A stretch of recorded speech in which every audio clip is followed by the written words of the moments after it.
Os moradores da maior cidade do país vão começar 2014 com uma notícia desagradável aí. É que o IPTU da cidade deve dobrar e até mais em alguns casos. Para falar sobre isso e outros assuntos, eu converso hoje com um vereador aqui do PSD da cidade de São Paulo, Marco Aurélio Cunha. Vereador, um prazer estar aqui, o senhor abrir as portas aí do gabinete para a equipe da LGT. Muito obrigado, é um prazer recebê-los e discutir, debater a cidade e os assuntos que você achar pertinente.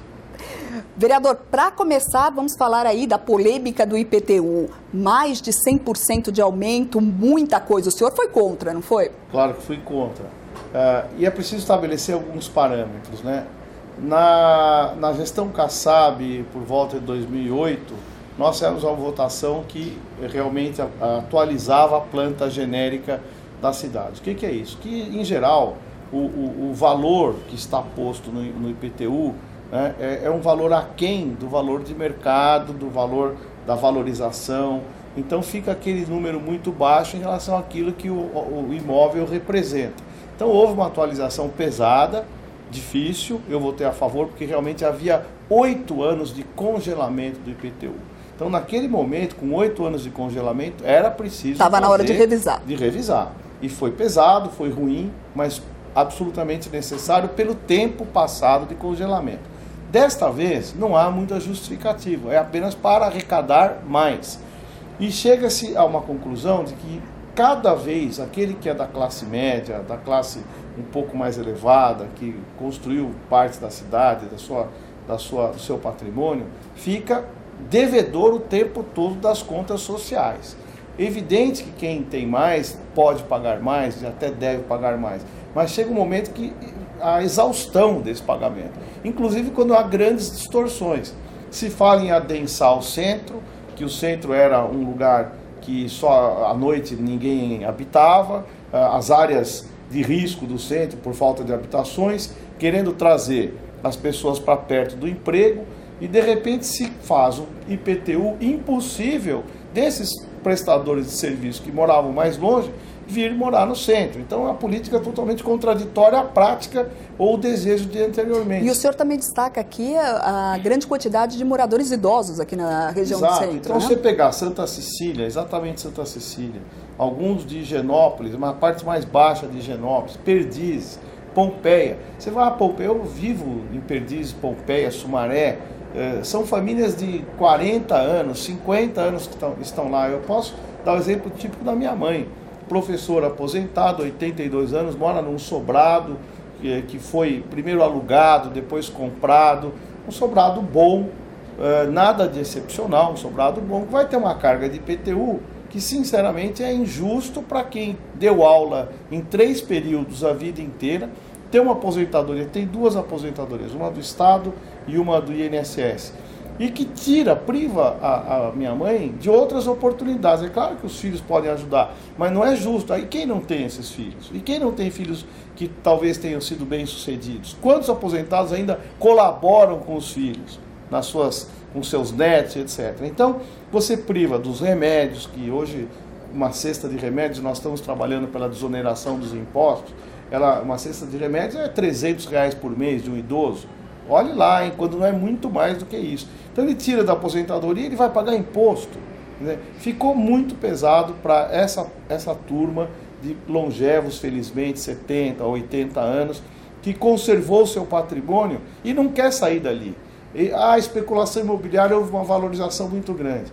Mas desde que eu exerça a valorização. Se eu não exercer, eu quero morar, eu não quero vender minha casa. Se eu vou vender minha casa, ela se valorizou.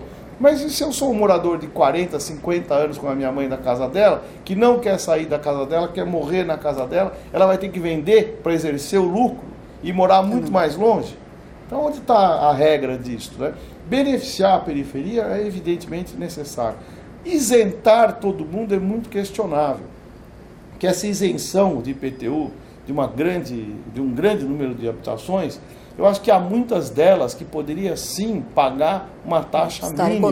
Contribuindo. Uma taxa mínima, porque eles também terão benefícios, eles também terão coleta de lixo, eles também terão iluminação pública, eles se não têm, terão pavimentação, a maioria tem pavimentação. Então eu acho que minimamente deveriam fazer uma contribuição, minimamente, para exatamente tirar a sobrecarga dessa classe média. Nós não estamos falando de classe rica. Nós estamos falando o seguinte: não é justo a classe média pagar tudo e alguns que estão perto dessa linha da classe média não pagar nada.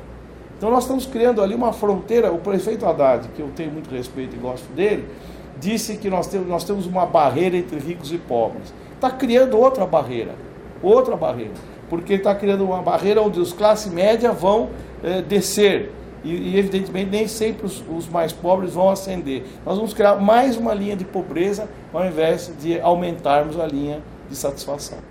E, vereador, o projeto já passou aqui pela casa em 2 votações. Qual é a situação legal agora do projeto? Bom, ele foi aprovado por 29 a 26, ou seja, por dois votos para o não, ele seria rejeitado. Certo. Por outro lado, há um embargo aí da ação na Justiça, impedindo, através do Tribunal de Justiça, que a ação, que o IPTU seja colocado como sim, ou seja, sancionado. Foi sancionado pelo prefeito, mas houve uma intervenção da Justiça anulando a sanção. Então nós estamos num embate jurídico, que eu acredito que será, evidentemente, em breve resolvido. Mesmo assim, eu acho que houve um atropelo muito grande das votações. A votação era para ser quarta, foi posto no pé de pauta para ser votado terça, havia uma audiência pública para ser votada quarta-feira, que para ser analisada quarta-feira, foi votado antes da audiência pública. Acho que houve muito tumulto nessa pressa de aprovar o IPTU, o que desgasta, porque quando uma peça é clara, boa e tal, ou mesmo polêmica, ela cumpre os ritos de tempo normais e tal. E aí ela é aprovada. Eu vi até o líder do governo dizendo que se dependesse da oposição, ficaria 3 anos tramitando. Ele tem até razão, porque sempre há obstruções e tal. Não nessa ordem de grandeza que ele falou. Mas a celeridade com que foi feita a votação também conspira contra a transparência do processo. Vereador, queria comentar com o senhor sobre o caso aí da corrupção dos auditores fiscais. O Haddad está agindo certo, mão firme? Como que é a situação? Como você analisa o caso? Eu acho que o prefeito está fazendo o correto. Ele tem realmente que buscar as questões erradas da administração pública. São concursados, são pessoas que estavam diretamente ligadas à área das finanças da prefeitura, são funcionários de carreira que vêm de longo tempo e que ascendem a esse tipo de oportunidade, vamos dizer assim. Você imagine que a administração pública tem milhares de funcionários, seletivamente eles vão subindo de postos, de repente assumem posições relevantes. E aí conduzem mal a sua própria vida e a vida das cidades. Devem ser, evidentemente, analisados, dar a eles todo tipo de oportunidade de defesa e, se houver provas evidentes de falha, tem que ser punidos com o rigor da lei. O que eu não acho correto é politizar. Hoje eu vi jornais dizendo, numa frase solta,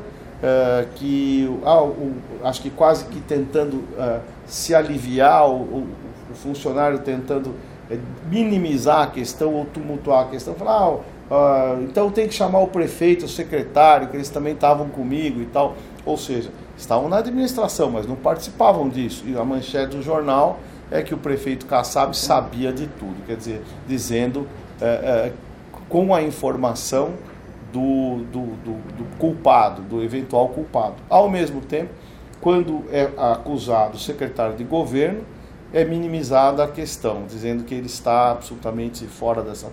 Eu espero que sim, até tenho muito respeito pelo Donato, é meu amigo, mas há 2 pesos e 2 medidas. Para quem está no governo, o alívio persiste. Para quem saiu do governo, é suposto conivente com a questão. Então, há uma politização dessas questões que eu acho desagradável. Acho que o Ministério Público, a Corregedoria, tem que acompanhar com muito rigor, mas evitar de colocar na cesta pessoas que não têm nada a ver com isso, porque eram responsáveis pela administração. Vereador, o senhor citou aí o ex-prefeito Kassab. Eu queria saber, Kassab, PSD, tem candidato próprio agora o governo do estado? O Kassab deverá sair candidato.